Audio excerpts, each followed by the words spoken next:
পরিবাহী সাধারণ সংজ্ঞা তো দেওয়া হচ্ছে যে এরা বিদ্যুৎ পরিবহন করবে, এদের রোধ প্রায় শূন্য, অর্থাৎ সহজে বিদ্যুৎ প্রবাহ এদের মধ্যে দিয়ে হবে। তো ব্যান্ড তত্ত্বের আলোকে এই পরিবাহীর ক্ষেত্রে আমরা এই শক্তি ব্যান্ডগুলো কেমন থাকবে? তো শক্তি ব্যান্ডের অবস্থানগুলো হবে এরকম যে তোমার এখানে এই যে পরিবহন ব্যান্ড, এটা হলো পরিবহন ব্যান্ড, নিচেরটা হলো যোজন ব্যান্ড। এই দুই জন পরস্পরের মধ্যে উপরিলেপন ঘটবে। উপরিলেপন মানে একটা আরেকটার মধ্যে ঢুকে পড়বে, ঠিক আছে? এটা এরকম যে এটা একটা ব্যান্ড, তো তারপরে এটা আর একটা ব্যান্ড, এক ব্যান্ড আর এক ব্যান্ডের মধ্যে এরকম করে ঢুকে পড়বে, ফলে একটা কমন এরিয়া তৈরি হবে যেটা ইন্টারসেকশন হিসেবে থাকবে। ফলে পরিবহন ব্যান্ডে ইলেকট্রনকে যাওয়ার জন্য যোজন ব্যান্ড থেকে কোনো শক্তি ব্যয় করতে হবে না। পরিবহন ব্যান্ড এইগুলো বিদ্যুৎ প্রবাহের সৃষ্টি করবে। আর এটা থাকার ফলে এখানে মুক্ত ইলেকট্রন সৃষ্টি হয়। মুক্ত ইলেকট্রন থাকার অর্থ বিদ্যুৎ প্রবাহটা অনায়াসই হয় এখানে। বরং এখানে একটা উল্টো ঘটনা ঘটে, তাপমাত্রা বাড়লে এদের মধ্যে সাংঘর্ষিক অবস্থা বেশি হয় আর বিদ্যুৎ প্রবাহ তাতে বাধাগ্রস্ত হয়। এই পরিবাহীর ক্ষেত্রে যোজন ব্যান্ড পরিবহন ব্যান্ডের মধ্যে ব্যবধান তো থাকেই না, বরং লেখা আছে কিছু অংশ এর মধ্যে উপরিলেপন ঘটে, যেটা আমি বলছি। আচ্ছা, আশা করি তোমার এটা ক্লিয়ার। হ্যাঁ, এটা গতদিনও দেখে দিছি, তারপর আজকে আরো এটা ওই পরের অংশ হিসেবে। এখন হলো অর্ধপরিবাহী। তো অর্ধপরিবাহীর আগে এখানে আছে অপরিবাহী বা অন্তরক। তো অন্তরকের ক্ষেত্রে তোমার এখানে বিষয়টা কি দাঁড়াচ্ছে, এই যে তোমার নিষিদ্ধ ব্যান্ড, এই যে মাঝখানের এই এরিয়াটা হলো নিষিদ্ধ ব্যান্ড, আর নিচে হলো যোজন ব্যান্ড, উপরে হলো পরিবহন ব্যান্ড। তো ইলেকট্রন যোজন ব্যান্ডে প্রচুর আছে, কিন্তু কোনোভাবেই সেই ইলেকট্রন পরিবহন ব্যান্ডে যেতে পারছে না। যদি এরকম হয় যে যোজন ব্যান্ডে ইলেকট্রন কোনোভাবেই যেতে পারবে না, সরি, যোজন ব্যান্ড থেকে ইলেকট্রন পরিবহন ব্যান্ডে কোনোভাবেই যাবে না, তাহলে সেই পদার্থটি কিন্তু আর পরিবাহী থাকবে না, সেটা অপরিবাহী হয়ে যাবে। তো এখানে যে এই যে শক্তির যে একটা লেখা আছে যে এটা কমপক্ষে 15 বা 15-র চাইতে বেশি ইলেকট্রন ভোল্ট দেওয়া হয়। তো এই ইলেকট্রন ভোল্টটা কি আসলে?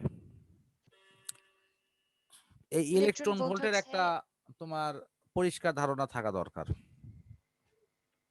এটা আমি এখানে একটা হলো সংজ্ঞাগত ধারণা আর একটা হলো বেসিক ধারণা। জি স্যার। মনে করো যে এইরকম একটা সামান্য মানের রোধ, যার দুই প্রান্তে বিভব পার্থক্য মাত্র 1 ভোল্ট। এরকম কন্ডিশনে ইলেকট্রনকে এই পাশে ছেড়ে দেওয়া হলো, এই পাশে ইলেকট্রনকে ছেড়ে দেওয়া হলো। সেই ইলেকট্রন এই দিকে যখন এক বিভব পার্থক্যে যখন গতিশীল হবে, তখন এটা একটা গতিশক্তি ই কে অর্জন করবে। এটা যে গতিশক্তি অর্জন করেছে, সেই গতিশক্তি ই কেটাই হলো তোমার এখানকার ইলেকট্রন ভোল্ট। মানে যে পরিমাণ গতিশক্তি অর্জন করে, মানে ধরো এটা হাফ এমভি স্কয়ার।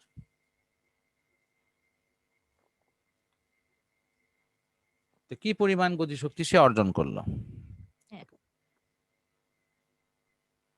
তাহলে এখন তুমি নিজে চিন্তা করো যে বিভব বেশি থাকলে গতিশক্তি বেশি হবে, বিভব কম থাকলে গতিশক্তি কম হবে।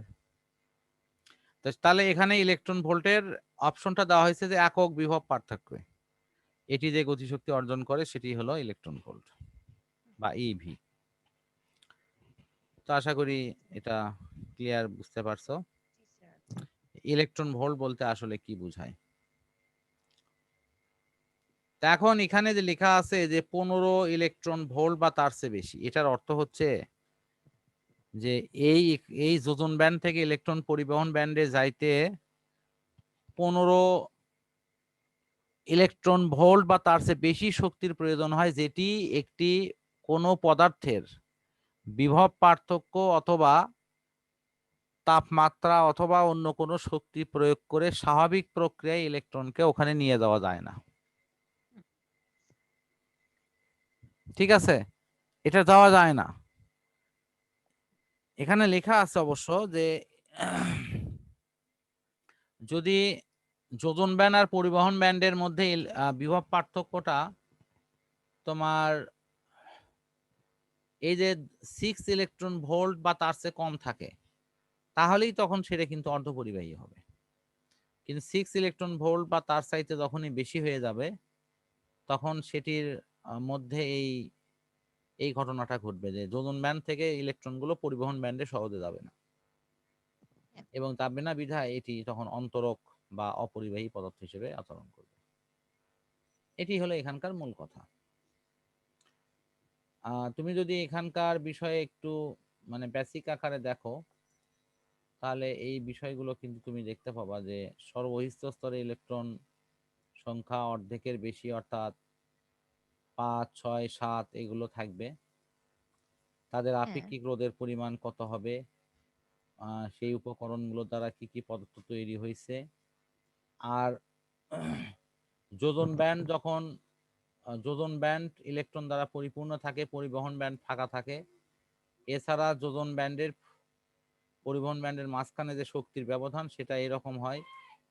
এইগুলোতে আমরা কি বুঝতেছি?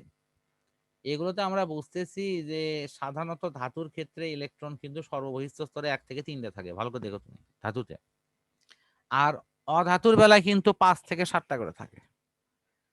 তার মানে অধাতুর মাধ্যমে যে যৌগগুলো তৈরি হবে সেগুলো বেশিরভাগই হবে অপরিবাহী। আর তোমার ধাতুর মাধ্যমে যে যৌগগুলো তৈরি হবে, মৌলগুলো তৈরি হবে, সেটি হবে কি পরিবাহী। কি বিষয়টা মোটামুটি বুঝতে পারছো? জি স্যার, জি আচ্ছা, স্যার, বুঝতে পারছি। আমি তুই একটা ধাতুর কথা বলি, sodium, potassium, calcium, magnesium, aluminium, এগুলো তুমি দেখো সবারই সর্বশেষ কক্ষপথে 1 থেকে 3টের মধ্যে ইলেকট্রন আছে। হ্যাঁ, এবং এই কারণের জন্য এরা বিদ্যুৎ পরিবহন অতি সহজেই করতে পারে। এটা একটা কৌশল, মানে এগুলো বোঝার ক্ষেত্রে একটু ইয়ের ক্ষেত্রে আর কি। দেখো এখানে একটা গুরুত্বপূর্ণ লাইন লেখা আছে, যেটার কথা আমি তোমাকে বললাম, যে কোনো বিদ্যুতের শক্তি অথবা কোনো চুম্বকের শক্তি এই ইলেকট্রনগুলোকে ওই শক্তি সাপ্লাই করতে পারে না যে সে যোজন ব্যান্ড থেকে লাফ দিয়ে পরিবহন ব্যান্ডে যাবে। যদি যেতে পারতো তাহলে কিন্তু সে অনায়াসেই তোমার বিদ্যুৎ পরিবহন করতে পারতো। বিদ্যুৎ পরিবহন করতে, হ্যাঁ। এখন তারপরের অপশন,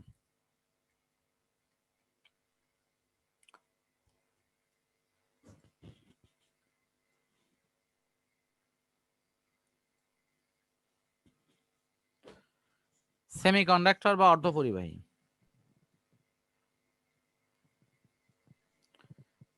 তো এই সেমিকন্ডাক্টর বা অর্ধপরিবাহীর এটার মূল অপশনটা কি? এটি হলো যে যেসব পদার্থের বিদ্যুৎ পরিবাহী অপেক্ষা কম কিন্তু অন্তরকের চেয়ে বেশি।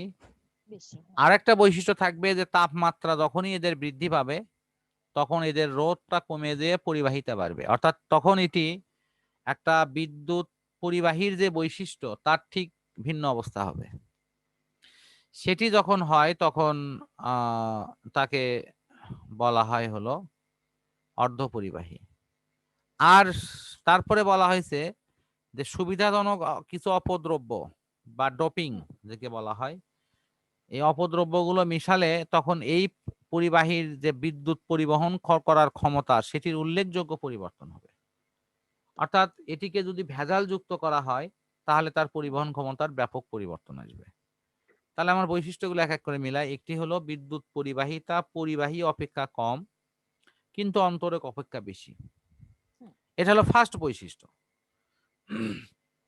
অর্ধপরিবাহীর অর্থটা কি? 50-50। মানুষ বলে না তোমার চান্স কি রকম, কয় চান্সের সম্ভাবনা 50-50। এটার অর্থ কি? চান্সটা হতেও পারে নাও হতে পারে। এখানে অর্ধপরিবাহী মানে কি? পরিবহন ক্ষমতাটা অর্ধেক, তার মানে রোধও আছে আবার পরিবহন ক্ষমতাও আছে। রোধ থাকার অর্থ কি? সেটার পরিবাহিতা পরিবাহী অপেক্ষা কম হবে। আবার পরিবহন যেহেতু কিছু করে বিদ্যুৎ, তার মানে সেটি তো আর অন্তরক না, তার মানে সেটি অন্তরক না, তার মানে তার রোধটা অন্তরকের চেয়ে কম আছে, ফলে বিদ্যুৎ পরিবহন সে করে। আরেকটা বৈশিষ্ট্য যেটি বলা হচ্ছে খুবই মানে একটা ভিন্ন বৈশিষ্ট্য, যেটি আমরা পরিবাহীর ক্ষেত্রে জানি, তাপমাত্রা বৃদ্ধি পেলে পরিবাহীর পরিবহন ক্ষমতা কমে আসে, কিন্তু অর্ধ পরিবাহীর ক্ষেত্রে ঘটনাটা ঠিক উল্টা ঘটে যায়। তাপমাত্রা বৃদ্ধি করার সাথে সাথেই অর্ধ পরিবাহীর কিন্তু পরিবাহিতা বৃদ্ধি পায়। ঠিক আছে, এবং প্রয়োজনীয় অপদ্রব্যগুলো যদি আমরা মিশাই, এখানে কিছু কিছু দ্রব্য আছে ভেজাল, যেটাকে আমরা ডোপিং বলি, এটা করলে এর পরিবহন ক্ষমতা অনেক বৃদ্ধি পাবে। আমরা ডোপিং নিয়ে হয়তো পরে পড়বো ইনশাল্লাহ। এখানে এই যে ইলেকট্রন ভোল্ট নিয়ে কিন্তু একটা ধারণা দেওয়া আছে, এটি লেখাও আছে, একটু দেখো ছবিতে। সেটি কি? সেটা হলো এই যে নিষিদ্ধ ব্যান্ড, এটার পরিমাণটা হবে 2 ইলেকট্রন ভোল্টের চেয়ে কম। আমি সাধারণত আমরা আমাদের বইতে পড়ছি 1.1 ইলেকট্রন ভোল্ট, এদের লেখাও আছে এখানে। এটা সিলিকনের বেলায়। জার্মানিয়ামের বেলায় হলো 0.7 ইলেকট্রন ভোল্ট, তার মানে জার্মানিয়ামেরটা কিন্তু কম। বুঝতে পারছো কি? আমরা যে ইলেকট্রনিক্স পড়েছি সেটা মূলত সিলিকনের। যে সিলিকনের ইলেকট্রনিক্সের ক্ষেত্রে তোমার এই নিষিদ্ধ ব্যান্ড হবে 1.1 ইলেকট্রন ভোল্ট। তার মানে সামান্য একটি বিভব পার্থক্য প্রয়োগ করলে ইলেকট্রন কিন্তু তোমার যোজন ব্যান্ড থেকে পরিবহন ব্যান্ডে যাবে এবং বিদ্যুৎ পরিবহন করবে। এখন প্রশ্ন হলো যে যদি এটি সর্বনিম্ন তাপমাত্রায় রাখা হয় অথবা কোনো প্রকার বিভব পার্থক্য প্রয়োগ না করা হয়, তাহলে সমস্ত ইলেকট্রনগুলো কিন্তু এই যোজন ব্যান্ডে থেকে যাবে, সব ইলেকট্রনগুলো। আর যোজন ব্যান্ডে থাকার অর্থ হচ্ছে তখন এই পদার্থটি একটি উত্তম অন্তরক হিসেবে কাজ করবে।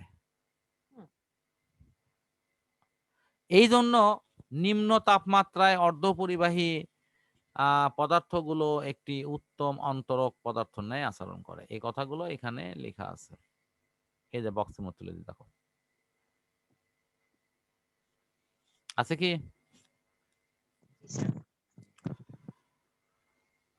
এখন আমরা একটু এই অর্ধপরিবাহীর কিছু ছবি আঁকাই, ছবির প্রয়োজন আছে। এখন একটু ছবি আঁকে দেখি কি কি ভাবে যার আচরণটা কাজ করে। ছবি আঁকানোর পূর্বে আমরা যে অর্ধপরিবাহীর আলোকে এটি শিখব সেটি হলো তোমার সিলিকন।